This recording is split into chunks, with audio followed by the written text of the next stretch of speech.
Hello दोस्तों, कैसे हैं आप सब लोग। उम्मीद करते हैं आप सब लोग अच्छे होंगे। तो एक और शानदार वीडियो आपके लिए लेकर आ गए हैं। दो फोटो इधर और दो फोटो इधर से थोड़ा सा आगे चलते हैं और आपको बताएंगे कि जितने भी हमारे स्मार्टफोन आते हैं जिनमें quick charging, fast charging support होती है, उन मोबाइलों में से कोई भी मोबाइल अगर आपके पास आता है चार्जिंग प्रॉब्लम में, तो उसको आप किस तरीके से स्टेप बाय स्टेप डायग्नोस कर सकते हैं और उसको स्टेप बाय स्टेप कैसे रिपेयर करना होता है। यदि आप एक मोबाइल टेक्नीशियन है तो ज्यादातर केस में आपने देखा होगा कि आपके पास 6 पिन चार्जिंग प्रॉब्लम में आया है, 8 पिन चार्जिंग प्रॉब्लम में आया, या आपको ज्यादातर सेटों में BQ आईसी देखने के लिए मिलती है। लेकिन ये जो आईसी होती हैं ये उससे ऊपर है, यानी कि ये डुअल चार्जिंग आईसी होती हैं जो बहुत सारे 5G मॉडल और 4G मॉडल में लगी हुई होती हैं। आने वाले 2025 में इसी तरीके से डुअल चार्जिंग बेस्ड सर्किट आपको देखने के लिए मिलेगा। तो मेरे पीछे आप देख पा रहे हैं ये हमारा SMB 1351 और हमारा MT6360 जो आईसी आता है, जो कि मीडियाटेक सेट में लगा हुआ होता है,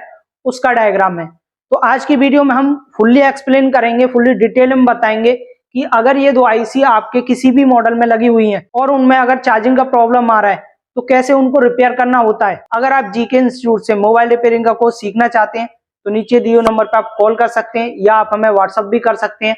सारी जानकारी आपके व्हाट्सएप नंबर पर सेंड कर दी जाएगी। देखिए, इस तरह की वीडियो आपको अच्छी लगती है तो चैनल को सब्सक्राइब कर लीजिए, साथ ही बेल आइकन दबा लीजिए, जिससे हम जब भी कोई नया वीडियो आपके लिए लेकर आए तो उसका नोटिफिकेशन आपके पास सबसे पहले पहुंच जाए। तो चलिए वीडियो में आगे जानेंगे ये आईसी किस तरीके से काम करती है। तो वीडियो को एंड तक आप जरूर देखिए, जिससे आपको बेहतरीन नॉलेज इस वीडियो में देखने के लिए मिलेगी। तो जैसा कि आप देख पा रहे हैं हम अपने लैपटॉप की स्क्रीन पे आ चुके हैं और हम मेरे पास आप देख सकते हैं एक डायग्राम है जो कि Redmi Note 8 Pro में जो हमारा डुअल चार्जिंग बेस सर्किट लगा हुआ होता है उसका ये डायग्राम है। तो इसी डायग्राम से हम आपको समझाने की कोशिश करते हैं। चलिए वीडियो को स्टार्ट करते हैं। तो देखिए, मैं आपको स्कीमेटिक डायग्राम में ले चलता हूँ जहाँ पर मैं आपको इसको समझाऊंगा, ठीक है। तो जब भी आपके पास कोई भी मोबाइल चार्जिंग प्रॉब्लम में आता है, तो ये मैंने Redmi Note 8 Pro का एग्जांपल लिया है। तो यहाँ पे देख सकते हैं ये हमारा जो है एक B2B कनेक्टर होता है जिसपे हमारा B-बस यानी कि 5 वोल्ट का जो सप्लाई होता है जो कि चार्जिंग पिन से आउट होता है और इसकी किसी ना किसी एक पिन पर ये सप्लाई देखने के लिए मिलती है। अब किस पिन पर ये 5 वोल्ट का सप्लाई देखने के लिए मिल रहा है उसको चेक करने के लिए यहाँ पर आप अपना जो कनेक्टर होता है उसको कनेक्ट करेंगे और इनमें से किसी भी टेस्ट पॉइंट पर आपको 5 वोल्ट का सप्लाई देखने के लिए मिल जाएगा। देखिए, ये जो 5 वोल्ट का सप्लाई है ये आपका चार्जिंग जैक ठीक है तभी यहाँ पर आपको देखने के लिए मिलेगा। उसके बाद अगर आपको नहीं पता कि कैसे चेक करना है तो आपको स्कीमेटिक के थ्रू इसको कैसे चेक करना है वो बताते हैं। देखिए, इस मोबाइल का आपको सबसे पहले लेआउट और स्कीमेटिक ओपन करना है जो कि मैंने यहाँ पर ओपन करके रखा है। तो यहाँ पे देख सकते हैं ये जो मेरा Redmi Note 8 Pro का लेआउट है और आप देख सकते हैं ये वो कनेक्टर है। तो इसका नंबर कॉपी करना है यहाँ से और उसके बाद आपको डायग्राम में आके इस नंबर को पेस्ट कर देना है। जैसे ही इस नंबर को पेस्ट कर देंगे तो उस कनेक्टर की फुल डिटेल यहाँ पर ओपन हो जाएगी। तो आपको सबसे पहले एक पिन ट्रेस करना है जो कि होता है हमारा USB B-बस नाम से। तो आप देख सकते हैं यहाँ पर ये जो पिन है हमारा USB B-बस के नाम से यहाँ पर देख के रखा है और इस लाइन में आपको देखने के लिए मिलेगा कुछ कैपेसिटर। तो आप देख सकते हैं ये जो हमारा B-बस का लाइन है तो इस लाइन में आपको कुछ कैपेसिटर देखने के लिए मिलेंगे, इस पर कुछ TP देखने के लिए मिलेंगे।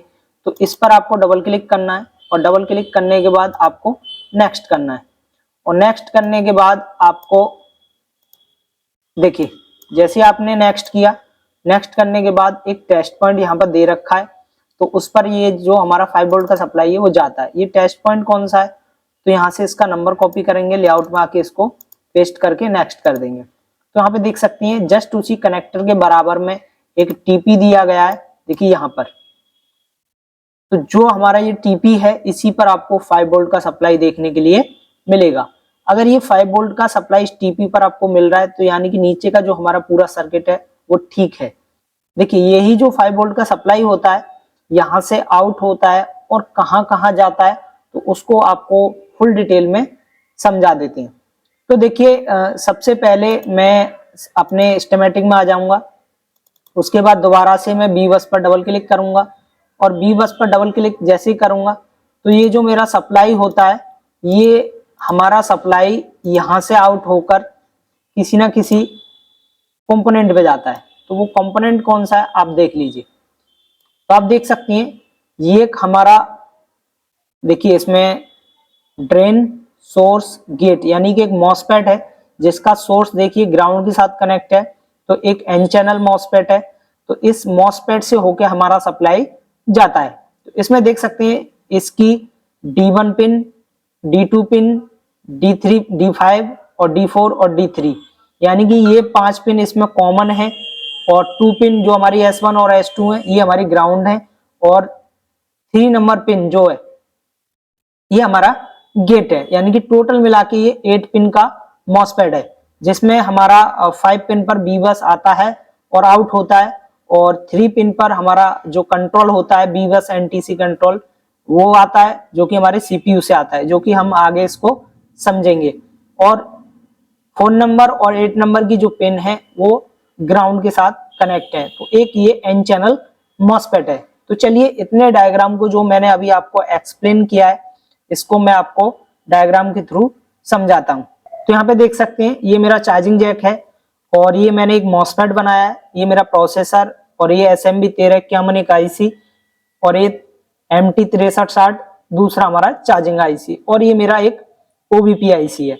तो देखिए जब भी हम अपने चार्जिंग जैक में चार्जर कनेक्ट करेंगे उसके बाद इस चार्जिंग जैक से 5 वोल्ट आउट होता है जो आता है हमारे B2B कनेक्टर पर। और इसी B2B कनेक्टर से ये सप्लाई हमारा, ये जो हमारा मॉसफेट लगा होता है उसकी 1, 2, 6, 7 और 5 नंबर की पिन पर ये सप्लाई आता है। देखिए यहाँ पे देखिए ये जो 3 नंबर का पिन है, इस 3 नंबर की पिन जो है हमारे सीपीयू से कनेक्टेड रहती है।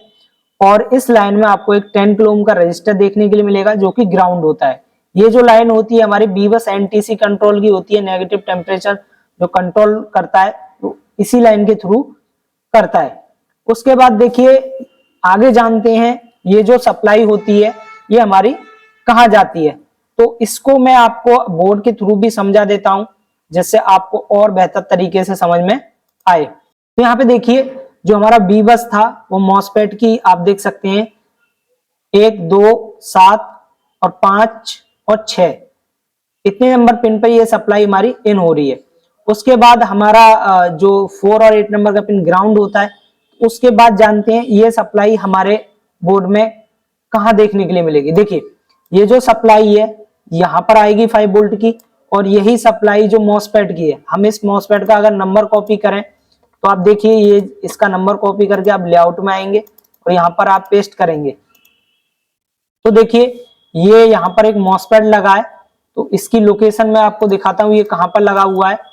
देखिए बोर्ड के बैक साइड में चलते हैं और आप देख सकते हैं ये जो कंपोनेंट आप देख पा रहे हैं जिसकी 3 लेग इधर है और 3 लेग इधर है और 2 लेग आपको बीच में देखने के लिए मिलेंगी जिसके ऊपर ये नंबर पड़ा हुआ है 1M और इधर आप देखें 66M। तो एक हमारा ये 8 पिन का मॉसफेट होता है, इसकी किसी ना किसी 5 पिन पर ये सप्लाई हमारी इन होती है जो कि मैंने आपको अभी डायग्राम में दिखाया था।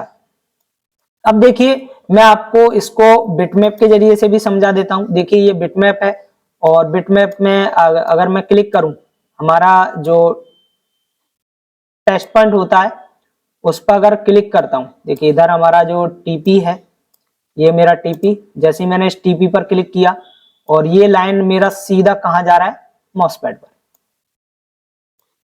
देखिए अब देखिए ये जो मॉसफेट लगा हुआ है इस मॉसफेट की 2 इधर और आप देख सकते हैं 1 इधर, यानी कि 5 पिन पर ये सप्लाई कनेक्ट हो रहा है। उसके बाद देखिए ये जो पिन है जो कि बी बस एनटीसी कंट्रोल यहाँ पर लिखा हुआ आ रहा है, इस पर मैं क्लिक करता हूं तो इस लाइन में आप देखिए यहाँ पर एक रजिस्टर लगा हुआ है, इस रजिस्टर की वैल्यू भी आपको दिखाएंगे। तो इस लाइन में ये 10 किलो ओम का रजिस्टर लगा हुआ और ये लाइन सीधा हमारा आप देखिए प्रोसेसर से कनेक्ट रहता है। तो अगर ये लाइन हमारा ब्रेक हो गया या हमने 10 किलो ओम का रजिस्टर निकाल दिया तो हमारा चार्जिंग का फॉल्ट आएगा। अभी देखिए आगे चलते हैं। तो देखिए जो हमारा बी बस एनटीसी कंट्रोल है मैंने इसको आपको चेक करा दिया और इस लाइन में आप देखिए 10 किलो ओम का रजिस्टर लगा हुआ है और इसका नंबर भी कॉपी करेंगे तो आपको देखिए जस्ट उसी के पास में एक रजिस्टर लगा हुआ है तो इसको मैं दिखाऊं तो आप देख सकते हैं यहाँ पर ये रजिस्टर लग रहा है जिसकी वैल्यू 10 किलो ओम है। तो जब भी आपके पास Redmi Note 8 चार्जिंग प्रॉब्लम में फोन आए तो आपको इसी तरीके से चेक करना होगा। तो इस रजिस्टर को भी आप चेक करना है, इसका वैल्यू 10 किलो ओम आना चाहिए। उसके बाद समझते हैं कि ये जो हमारा सप्लाई है वो कहाँ जाता है। ये जो सप्लाई है यहां से निकलेगा और उसके बाद हमारी जो OBP IC होती है उस OBP IC की C2, C3, B3 पिन पर ये सप्लाई इन होता है। और उसके बाद यही जो 5 वोल्ट का सप्लाई है एक डिवाइडर सर्किट से होके, जिसमें हमारा एक रजिस्टर लगा हुआ है 1 मेगा ओम और दूसरा रजिस्टर लगा हुआ है 33 किलो ओम। इसकी जगह कुछ और भी वैल्यू हो सकती है, डिपेंड करता है सर्किट के ऊपर कि सर्किट में क्या लगाया है। तो जो हमारा ये R1 होता है आप देख सकते हैं इसका 1 मेगा ओम है और जो हमारा R2 है वो 130 किलो ओम है।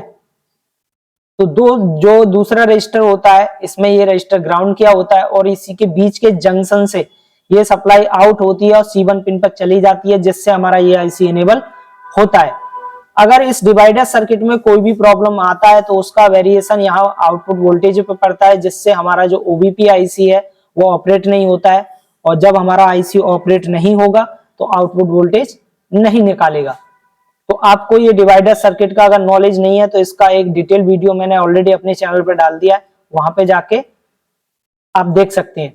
तो देखिए जैसे ही यहां पर ये सप्लाई आएगी इन रजिस्टर के होके तो उसके बाद इसी OBP से एक सप्लाई आउट होती है जो कि होती है हमारी OBP B बस, जो कि हमारी MT6360 जो चार्जिंग IC है उसके लिए चली जाती है। और यही सप्लाई जो हमारी SMB 1351 IC होती है उसके लिए आ जाती है। इस लाइन में आपको कुछ कैपेसिटर फिल्ट्रेशन के रूप में लगे हुए मिल सकते हैं। देखिए इतने जो अभी मैंने आपको डायग्राम बताया, देखिए प्रेजेंटेशन के थ्रू जितना मैंने अभी आपको समझाया उसको मैं आपको डायग्राम के थ्रू भी समझाने की कोशिश करता हूँ। देखिए सबसे पहले मैं आ जाता हूँ अपने स्कीमेटिक में, और स्कीमेटिक में आ जाने के बाद आप देखिए बी बस जो दूसरी साइड से आउट हो रहा है ये कहाँ जा रहा है। देखिए ये जो बी बस का सप्लाई है आप देख सकते हैं ये एक IC है। आप देखिए ये जो बी बस है ये बी बस हमारा यहां से होके IC की B3, C3 और C2, जैसा कि मैंने अभी डायग्राम में आपको बताया था B3, C3 और C2 पिन पर ये सप्लाई इन कर रहा है। उसके बाद देखिए इस लाइन में आपको एक कैपेसिटर देखने के लिए मिल रहा है जो कि आप देख सकते हैं 35 वोल्ट का और 1 माइक्रोफैरेड का ये कैपेसिटर लगा हुआ है। उसके बाद देखिए यही जो वीबस का सप्लाई है आप देख सकते हैं यहाँ पर एक रजिस्टर लगा हुआ है, एक डिवाइडर सर्किट है, जैसा कि मैंने अभी आपको बताया था थोड़ा सा अलग आपको देखने के लिए मिल सकता है। तो यहाँ पे देख सकते हो 1 मेगा ओम का रजिस्टर लगा हुआ है और यहाँ पर नीचे आपको देखिए 100 किलो ओम का रजिस्टर लगा हुआ है। तो इसी के जंक्शन से एक सप्लाई आउट होती है जो कि होगी हमारे इनेबल की सप्लाई। उसके बाद हमारा देखिए बाकी जो पिन है, इधर देखिए ग्राउंड है, ये खाली है और ये जो है एक ग्राउंड के साथ अटैच है इसका इनेबल EN जो पिन है। और ये जो हमारा आउटपुट वोल्टेज है जो कि A3, A2 और B2 पिन से ये आउट हो रहा है और आउटपुट में आपको कुछ कैपेसिटर यहाँ पर देखने के लिए मिल रहे हैं। तो सबसे पहले मैं इस OBP IC को आपको दिखाता हूँ। देखिए ये इस OBP IC पे मैंने क्लिक किया, लेआउट में आएंगे, नेक्स्ट करेंगे और नेक्स्ट करने के बाद आप देखिए उसी मॉसफेट के जस्ट नीचे एक IC लगा हुआ है, आप देखिए यहाँ पर। तो ये एक OBP IC है और जस्ट OBP IC के ऊपर आप देख सकते हैं 2 रजिस्टर लगे हुए हैं जो कि हमारे डिवाइडर सर्किट के रजिस्टर होते हैं। तो इसमें से किसी एक रजिस्टर का मैंने नंबर कॉपी किया, यहाँ से लेआउट में आएंगे, नेक्स्ट करेंगे तो आप देख सकते हैं ये वही 2 रजिस्टर हैं जो डिवाइडर सर्किट के रूप में लगे हुए हैं। इनमें से अगर कोई भी एक रजिस्टर निकल गया, टूट गया या वैल्यू उसकी अप डाउन होगी तो भी हमारा जो चार्जिंग का फॉल्ट आएगा। देखिए उसके बाद यही जो हमारा सप्लाई है आप देखिए इसकी 3 पिन पर आउट होगा और आउट होके आपको देखिए 50 वोल्ट का कैपेसिटर लग रहा है। तो इस कैपेसिटर का मैं नंबर कॉपी करता हूं और आपको लेआउट में जाके दिखाता हूं। तो देखिए ये जो कैपेसिटर लगा हुआ है आप देख सकते हैं यहाँ पर, तो ये आउटपुट में लगे हुए कैपेसिटर हैं और ये आउटपुट में लगे हुए कैपेसिटर पर आपको 5 वोल्ट देखने के लिए मिलना चाहिए। अगर यहाँ पर आपको 5 वोल्ट आ रहा है यानी कि जो हमारा इतना जो सर्किट है जो कि अभी हमने आपको एक्सप्लेन किया है वो मेरा ठीक है। इसको मैं आपको दिखा देता हूं, देखिए इसके थ्रू। तो देखिए यहाँ पर जैसे ही मैंने क्लिक किया तो आप देख सकते हैं जो हमारा ये जो आईसी है, इसकी मैं जबकि पैड इन्फो जो है ओपन कर दे रहा हूं, तो देखिए आप देख सकते हैं C2, C3 और B3, ये 3 पिन पर ये सप्लाई जो है इन हो रहा है बी बस का, और आप देखिए इन 3 पिन से ये सप्लाई आउट हो रहा है, और ये 3 पिन से ये सप्लाई आउट होके इन 2 कैपेसिटर पे जाता है, और इन कैपेसिटर से होके ये जो हमारी सप्लाई है ये हमारी इस आईसी में चली जाती है। अब देखिए मैं यहाँ पर जैसे क्लिक करूंगा और क्लिक करने के बाद नेक्स्ट करूंगा, तो ये जो हमारा जो बीबस का जो वोल्टेज है आप देखिए इस आईसी में आ गया, जिसका नंबर यहाँ पर देखिए मैंने कॉपी किया, और मैं आपको दिखा देता हूँ ये आईसी हमारा कौन सा है। तो मैं लेआउट में आके इसको पेस्ट कर दूंगा और यहाँ से नेक्स्ट कर दूंगा, और इसको मैं आपको डायग्राम में दिखाता हूँ। तो ये जो आईसी है मेरा देखिए ये लगा हुआ है MT6360, MT6360, जो कि मैंने अभी आपको प्रेजेंटेशन के रूप में दिखाया था MT6360, और यही जो ओबीपी का सप्लाई है SMB 1351 आईसी में आ जाता है। देखिए जैसे ही इस आईसी के लिए इनपुट वोल्टेज मिलेगा, अब ये आईसी काम कैसे करेंगी वो समझते हैं। तो देखिए जिस भी बॉल पे ये सप्लाई इन होती है उसको डीसी इन कहते हैं, और जो हमारा MT6360 में जो हमारा सप्लाई इन होता है उसको चार्जिंग VIN कहते हैं। देखिए इस आईसी से एक कैपेसिटर हमारा जुड़ा हुआ होता है जो कि MID का कैपेसिटर होता है। इस कैपेसिटर पर आपको 5 वोल्ट देखने के लिए मिलेगा। अगर ये 5 वोल्ट इस कैपेसिटर आपको देखने के लिए मिल रहा है तो इसका मतलब जो हमारा इस आईसी के अंदर जो इनपुट वोल्टेज है प्रॉपर इन हो चुका है। इसमें जो हमारा एक इसी आईसी के पास एक बक कॉइल लगा रहता है, और वही जो एक सप्लाई हमारी जो कि स्विचिंग होके देखिए इस कॉइल के थ्रू जो कि आगे चल के वोल्टेज सिस्टम का सप्लाई जो, और आगे चल के यही सप्लाई हमारा VPH का सप्लाई बनता है। और देखिए इसी कैपेसिटर, देखिए यही जो सप्लाई है हमारा ये कैपेसिटर पे जा रहा है जो कि एक बूट कैप होता है। तो कैपेसिटर के इस साइड चेक करेंगे तो आपको आपको वोल्टेज सिस्टम का सप्लाई देखने के लिए मिलेगा, यानी 3.7 से 4.2 वोल्ट का। और इस कैपेसिटर के अगर इस साइड चेक करेंगे तो आपको लगभग इससे दुगना वोल्ट देखने के लिए मिलेगा। अब यहां से जो वोल्टेज आउट हो रही है VPH की, ये जो सप्लाई है हमारा, ये है हमारा VPH का सप्लाई। देखिए यहां से जो VPH का सप्लाई आउट हो रहा है, ये VPH का सप्लाई इस सेक्शन से निकल के हमारा बाकी बहुत सारे सेक्शन के लिए सप्लाई जाता है। जैसे हमारे backlight section, audio section, graphic section, उनके लिए सप्लाई इनपुट सप्लाई बनता है। उसके बाद समझते हैं, देखिए आगे इसी को हम डायग्राम से समझेंगे। तो डायग्राम में आते हैं, तो आप देखिए सबसे पहले MT6360 को देखिए। तो MT6360 के इनपुट में आप देखिए कुछ कैपेसिटर आपको देखने के लिए मिलेंगे, और इन कैपेसिटर को आप देखिए फाइंड करके आप चेक कर सकते हैं कि आईसी में हमारा जो वोल्टेज आउट इन हो रहा है या नहीं हो रहा। उसके बाद देखिए ये जो हमारा MID का जो कैपेसिटर है वो ये लगा हुआ है। अब ये जो MID का जो कैपेसिटर है, देखिए इस कैपेसिटर पे आप क्लिक करेंगे और इसका नंबर आप लेआउट में जाके पेस्ट कर देंगे, तो आपको ये कैपेसिटर यहाँ पे देखने के लिए मिल जाएगा। देखिए ये जो MID का जो कैपेसिटर है, इस पर आपको 5 वोल्ट देखने के लिए मिलता है। देखिए इस MID के कैपेसिटर पर अगर 5 वोल्ट आपको देखने के लिए मिल रहा है, तो इसका मतलब ये है कि ये जो वोल्टेज है हमारा जो इनपुट इसके अंदर प्रॉपर इन हो चुका है। उसके बाद देखिए इसकी आप देख सकते हैं, बाकी नीचे आप देखिए BWAT लिखा हुआ है। तो BWAT से हमारा जो है बैटरी का वोल्टेज आउट होता है, जो कि हम आगे समझेंगे।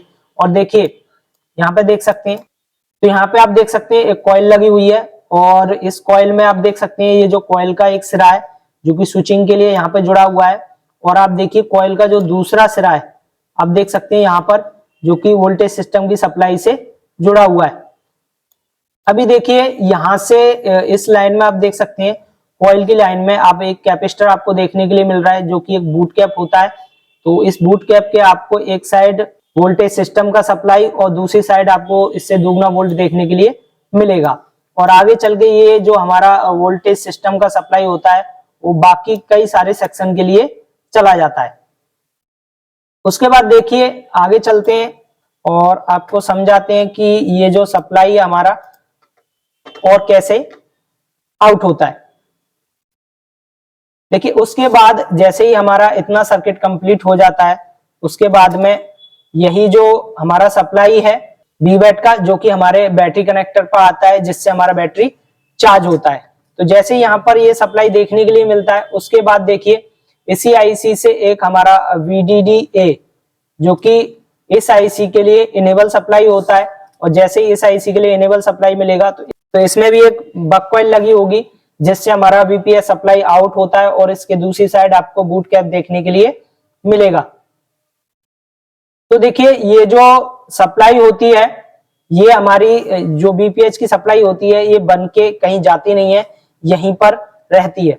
उसके बाद देखिए यही जो इसी आईसी से भी बीबैट का लाइन आउट होता है, जो कि हमारी बैटरी कनेक्टर पर आ जाती है, यानी कि इसका आउटपुट और इसका आउटपुट, यहां से भी हमारा बीबैट का वोल्टेज आउट हुआ, और यहां से भी हमारा जो बीबैट का वोल्टेज आउट होता है, जो कि हमारे बैटरी कनेक्टर पर आता है, जिससे हमारा बैटरी फास्ट चार्ज होने लगता है। उसके बाद देखिए अब इस जो हमारी ये आईसी है SMB 1351, इसमें तो कम्युनिकेशन लाइन होती है, जो कि होती है हमारे SDA और SCL की लाइन। अब इस SCL और SDA की लाइन को काम कराने के लिए इन पर एक पुल अप सप्लाई दी जाती है, जो कि हमारे पावर आईसी से आती है, जो कि होती है हमारे 1.8 वोल्ट की। अगर ये पुल अप सप्लाई इस क्लॉक और डेटा की लाइन में नहीं आएगी, तो भी हमारे चार्जिंग का फॉल्ट आपको देखने के लिए मिलेगा। तो चलिए और कुछ हम एक्स्ट्रा डायग्राम से समझते हैं। देखिए तो जो हमारा दूसरा आईसी था SMB 1351, ये वो आईसी है, और इस आईसी में भी देखिए जो हमारा USB OBP B-बस जो सप्लाई है, जो कि मैंने अभी आपको प्रेजेंटेशन में दिखाया था, तो यहाँ पे देख सकते हैं DC इन लिखा हुआ है, और यही आपको डायग्राम में देखने के लिए मिल रहा है DC इन। और देखिए इस लाइन में भी आप देख सकते हैं एक MID का कैपेसिटर लगा हुआ है। इस कैपेसिटर पर आपको जो है 5 वोल्ट देखने के लिए मिलेगा, तो इसका मतलब ये आईसी में 5 वोल्ट प्रॉपर तरीके से इन हो रहा है। उसके बाद देखिए यहाँ से एक स्विचिंग वोल्ट, ये एक स्विचिंग लाइन है, जो कि कॉइल पर जा रही है, आप देख सकते हैं, और यही से हमारा जो है VPS सप्लाई जाता है आगे, जो कि यहीं पर रहता है, यानी किसी भी सेक्शन के लिए नहीं जाता है। उसके बाद देखिए यही जो सप्लाई है वो रिटर्न हमारी सिस्टम की सप्लाई बन रही है, और जैसे ही ये जो सिस्टम का सप्लाई है यहां पर आता है, उसके बाद हमारा चार्जिंग आउट होता है, और चार्जिंग आउट का जो सप्लाई है वो सीधा हमारा बैटरी कनेक्टर पर चला जाता है। तो देखिए बाकी जो हमारा, देखिए इधर आप देख सकते हैं इसमें SDA और SCL का पिन भी दिया हुआ है। तो आप देखिए ये जो हमारा SCL और SDA का पिन है, अगर मैं इस पर क्लिक करता हूं, नेक्स्ट करता हूं, तो आप देखिए ये जो हमारा SCL और SDA का, इसमें आप देखिए 2.2 किलो ओम के 2 रजिस्टर पुल अप किए गए हैं, और अगर ये 2.2 किलो ओम के 2 रजिस्टर भी अगर निकल गए, तो भी हमारा चार्जिंग का प्रॉब्लम आएगा। तो ये जो 1.8 का सप्लाई है, ये आपको पावर आईसी से देखने के लिए मिलेगा। बेसिकली जो हमारा बीबैट का सप्लाई है वो डबल आईसी से आउट होता है और हमारे बैटरी कनेक्टर पर आ जाता है, जिससे हमारा वोल्टेज तो सेम रहता है, लेकिन इसका जो एम्पियर है वो हाई हो जाता है, जिससे हमारी चार्जिंग फास्ट होने लगती है। इसमें आप देख सकते हैं एक हमारा ये आईसी लगा हुआ है SMB 1351, और दूसरा आईसी लगा हुआ है MT 6360। ये दोनों जो आईसी हैं, ये दोनों चार्जिंग आईसी हैं, जो कि इस मोबाइल में फास्ट चार्जिंग सपोर्ट करती हैं। तो आशा करते हैं इस डायग्राम से और इस लेआउट से आपको बहुत कुछ सीखने को मिला होगा। अगर इस वीडियो से आपको थोड़ा नॉलेज मिला है तो वीडियो को लाइक करें, चैनल को सब्सक्राइब कर दें। तो आशा करते हैं इस वीडियो से आपको बेहतरीन नॉलेज सीखने के लिए मिला होगा।